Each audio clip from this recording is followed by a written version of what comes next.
এগো পহির পহির শ্বশুর ঘর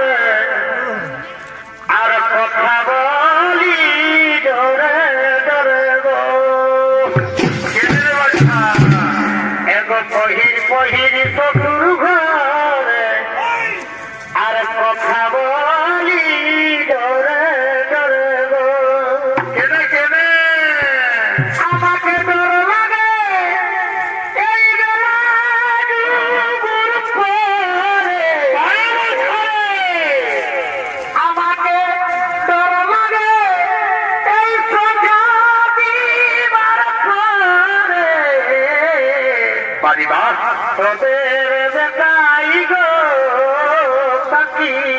আচ্ছা আচ্ছা তোদের বেটাই ভালো